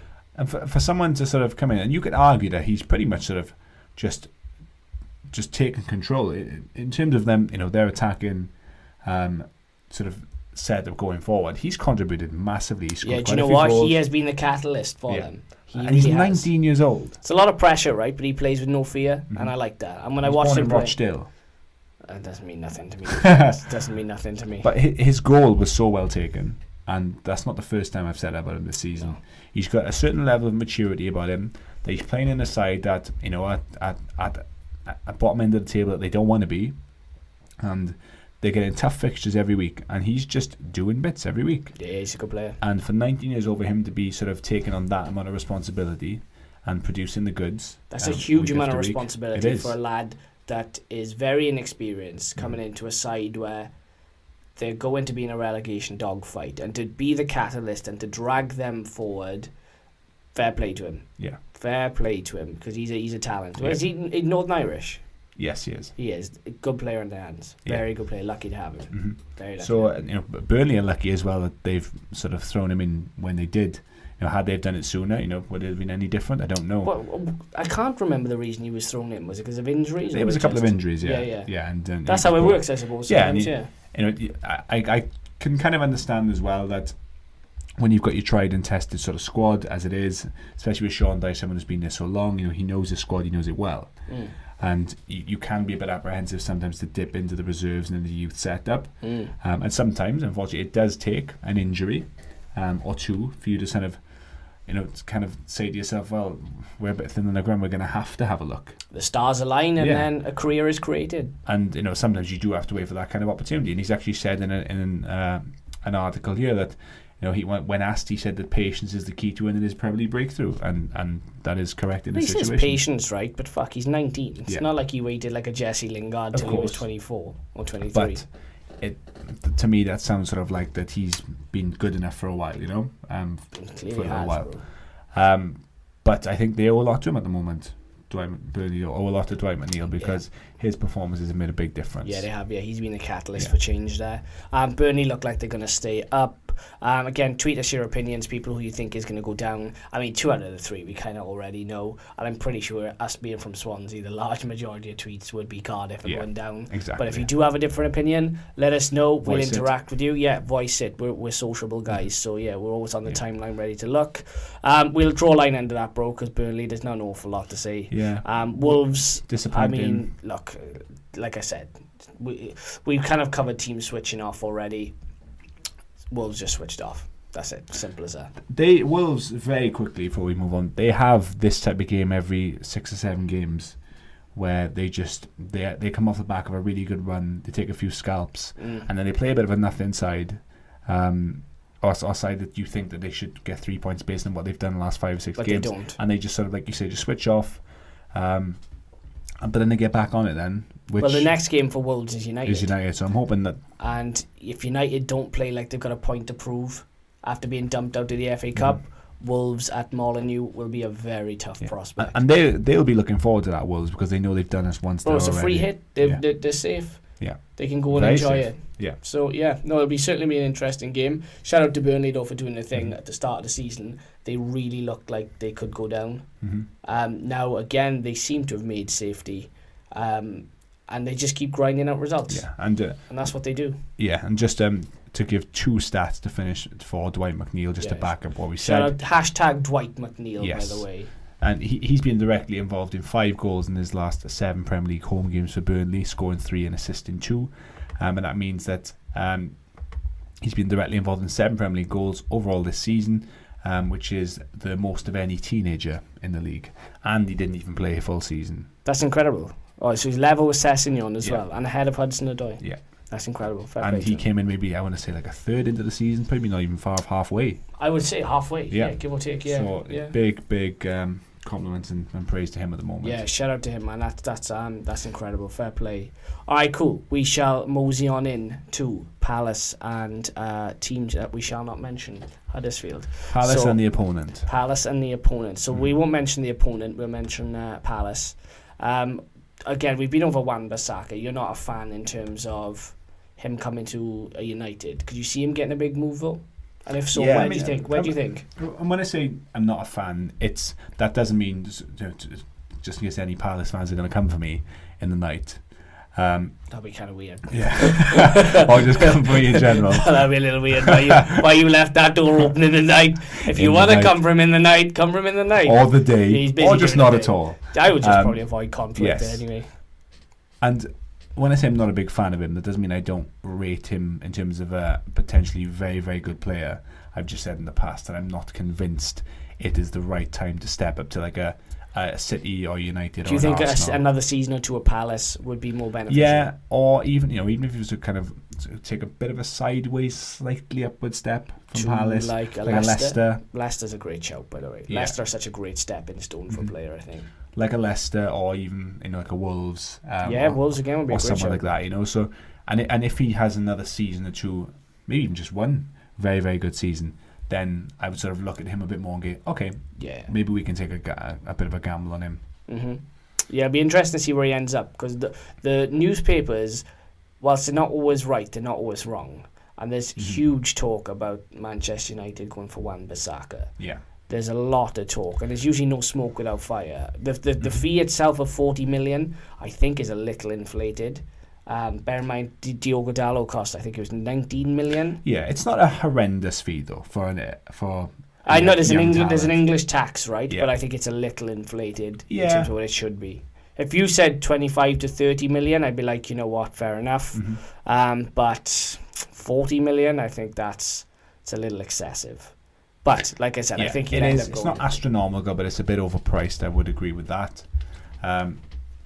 If they did sign him, I wouldn't be completely averse to it. I wouldn't sort of be really disappointed and slate the signing, but I'd have a little bit of doubts in the background. But I'd get behind it, what it is. Yeah.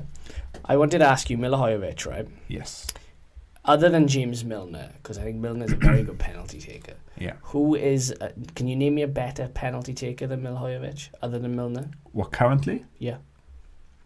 Well, statistically, it probably isn't. I don't think there is. Again, if Hazard. Hazard, yeah. He doesn't miss. Yeah, he doesn't really miss, does he? He doesn't get a lot, actually, in terms of penalties. I more often than not see Milivojevic step up quite a bit. So, again, if anybody has any suggestions as to who might be better, please tweet us and let us know. I think Milner is probably the best penalty taker in the Premier League. Milivojevic is a very close second, and I put Hazard as a very close I'd like to see the stats, really, because I can't remember the last time Hazard missed. Nor Milner, nor Milivojevic. Milivojevic missed, I think it was one against Man City previously in like the 90th minute. I don't know if this was this season or last season, but he's an incredible football player, bro. I think again, when we talk about underrated players, obviously Bernardo Silva in the top 6 is probably one of the most underrated. But when you come outside that top 6, Milivojevic is absolutely up there. Yeah, he's all the way up there, bro. And almost all of his goals come from the fact that he's the penalty taker, Admittedly, he doesn't score a lot of goals from open play, but he does do a pretty damn good job. Yeah. And players like him, for the jobs that's asked of them, they do go under the radar a little bit because they're not the glamorous jobs. But yeah, I agree. He is, I would say he's one of the most underrated. Yeah. Let me plug this in first, bro, because his battery's gonna go now. We don't need that. We definitely don't fucking need that. Mm-hmm. Bear with me 1 minute, gang. Just looking out the sort of... it's only really giving me who scored the most penalties of all time, but I can't remember Hazard missing. It doesn't usually happen. I was just going to say... Yeah, I can't remember. Hazard is a pretty safe bet. If you...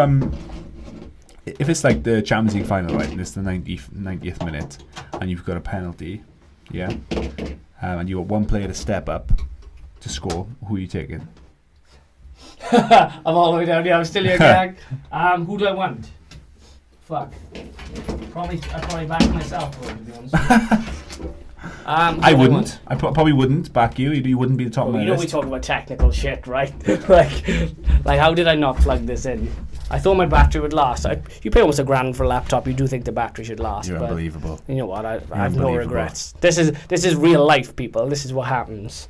Yeah. So yeah. Continue though. Feel free. So your question was, who would I have? Yes. Why? As in any player in the Premier League now or in history? I would say both past or present. So who's your guy now to step up to take the winning penalty in the 90th minute? Now.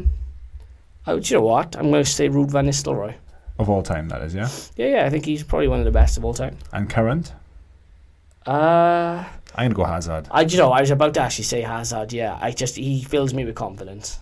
So I would say Hazard. I go Hazard for current. And I would probably go Cantona. Ooh, that's a good shout, actually. Cantona. I'm trying to think who else. Stevie G was pretty good. Stevie G. Carlos Tevez was actually a very good penalty taker as well. Yeah, Stevie G is pretty good. Shearer was good. Cristiano Ronaldo's a good penalty taker. Yeah, he does have the odd miss in him here and there, though. Same as Messi, though. Both of them have missed a decent amount of penalties. Yeah. Ricky Lambert was a good penalty taker. Fucking hell, that's a shout. That is Ricky Lambert. Yeah. Jesus Christ, if he's watching, because he's probably got nothing else to do in fairness then. Leighton Baines used to be a good penalty taker. Until David De Gea ruined that. I know, I wouldn't have Baines. Don't like his haircut, to be honest with you. That's why I wouldn't have him. I think he's a twat as well, but that's just my opinion. And Kane's not a bad penalty taker, right? He doesn't tend to miss. But he's more like just a smash it and hope. I wouldn't be taking Pogba, I know that. Jesus Christ, bro.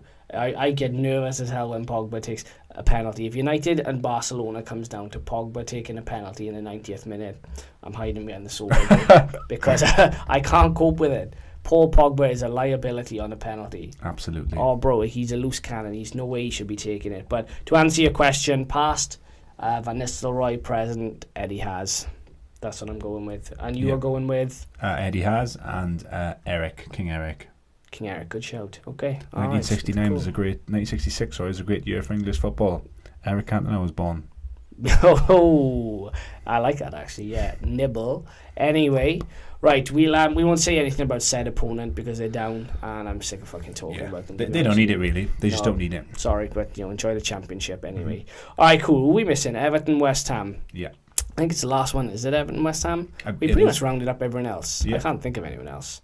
Everton won, which I'm gobsmacked with, quite frankly. I said you'd know that last week. I'm absolutely gobsmacked. This is like two identical sides playing each other with the same difficulties in the same sort of area of the table. Yeah, you did. Both spent money. Football in symmetry. Exactly. That's what we have. And West Ham were fucking shocking. Yeah. West Ham again, bro, like I said, it's this end of the season, right, where teams are safe and they kind of just switch off. Mm-hmm. I would have expected Everton being the away side to switch off. Yeah. I would have thought West Ham in front of the fans would have put on some type of show. But I mean, Jesus Christ, I suppose that's what you want to do. Very lackluster performance. They lacked pretty much everything, West Ham. You mentioned earlier about, I think if you were Fulham, if you were, you'd paid for a match ticket. Yeah, I wouldn't be happy with that if I was a West Ham fan. Yeah, and with the expectation of West Ham on where they're trying to go. Can I just, on a side note as well, right, to this, because there's not an awful lot to say about this game anyway, because Everton were very comfortable winners. Manuel Pellegrini came out this week and basically offered Declan Rice to anybody who wants to take him, really. Because he came out and said... I missed that. What did he say? Well, he came out and said that if the deal is right for the club and for Declan Rice, they listen to offers. Again, look, this is just my opinion and I'd like to get other people's opinion on it. I don't really get what Declan Rice does. No, and the point I'm making, right, is that I'm not saying that Declan Rice is this almighty, brilliant player that's going to... Up the IRA, Declan Rice. That's going to, be an England great. But there's a lot of talk about him. He's put in a few decent performances, and he could potentially be someone for the future of West Ham. Okay? Yeah. And West Ham are a club that they moved into this new stadium. I think it's behind Spurs now. It's the second biggest stadium in London.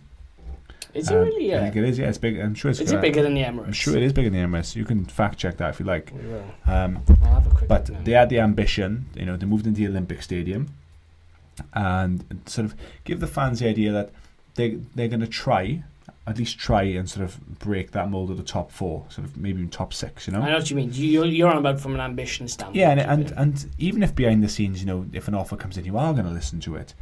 For Pellegrini to sort of come out and say something like that, if I'm a West Ham fan, I'm thinking, oh, great.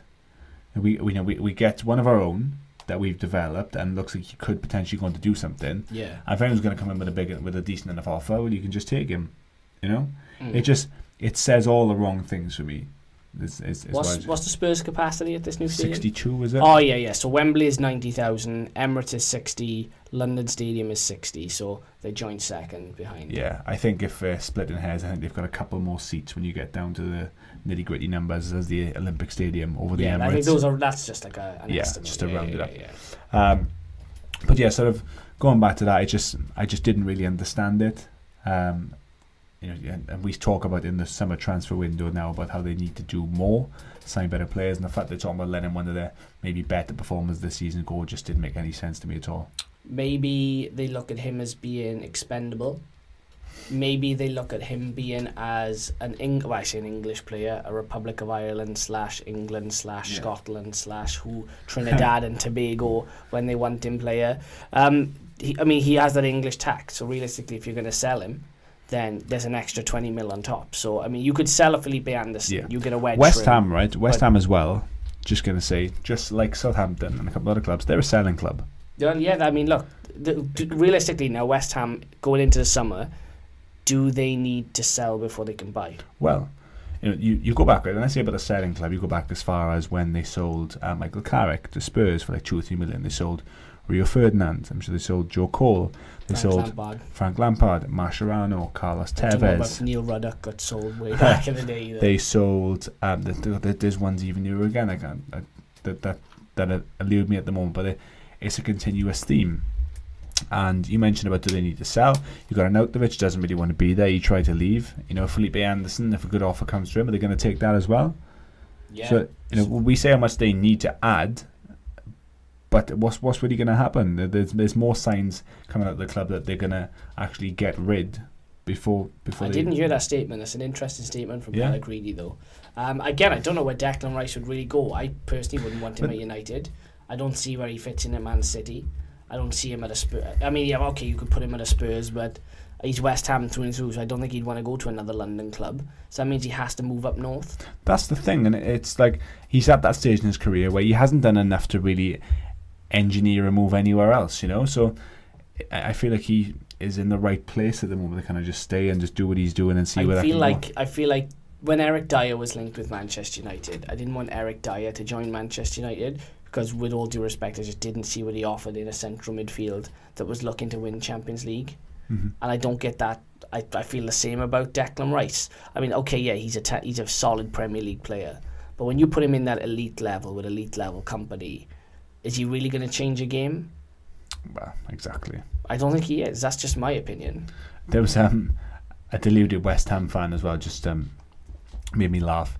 A deluded West Ham fan came on TalkSport the other day and said that they should bring and get Bobby Moore's shirt out of retirement, his number, and give it to Declan Rice. Jesus Christ. These people exist, mind. People make these comments. Bro, these people generally live under rocks for at least 364 days of the year. And they come out with shit like that. They come out for one day of the year with just bollocks. Honest to God, who even says something like that? Like, the man is a legend. And Declan Rice, again, may go on to have a terrific career. Mm-hmm. But right now, you can't even put them in the same category. Exactly. The same sentence, the same nothing. But yeah, Everton, great win for them. Wholly unexpected, because I did not expect Everton to win. I didn't expect West Ham to lose. I didn't bet on that game, and there's a very good reason why. There's a very good reason why I don't bet. And anybody here that bets, stop when the fun stops. Because it's fucking stressful. Like, and on a serious note, the Premier League football stressed me too much. Because it's just like, it's beyond. You cannot pick some of these games. You can't, and sometimes you're having sleepless nights over 15 quid, and bro, it isn't worth it. It's a very volatile league to try. It's a harsh lifestyle, bro. It really is. But yeah, we'll wrap it up. Is there anything else you want to go over quick, or are we done? No, I think we're done. I'm just trying to pick my player of the weekend. Who do you want to pick? It's a struggle. I'm going to give it to Bernardo Silva. That's actually a very good shout. I'm just going to I'm not going to give any much more description. It doesn't need it. Bernardo Silva. Fucking hell. Do you know what I'm going to give it to? Hashtag Dwight McNeil. Hashtag Dwight McNeil. Yeah, Dwight will get mine. So yeah, that's a wrap from us for this week. We will be back. We'll have the FA Cup fixtures next week with the sprinkling of Premier League games that are in there. In between, and we'll try and go over the games that are out over the next few days as well. If there is anything in particular that happens that's overly interesting, so to speak. But yeah, remember, add us up on the social media platforms. We're looking for more YouTube subscribers. As it stands, the YouTube plays are ticking over nice, but we're looking to go to the next level. Brand expansion will be coming at the end of the season. Stay tuned for that. Nothing else you want to go over? You're good? No, we're all good. All right, people, we're out. We'll catch you next time. Take care. Ciao.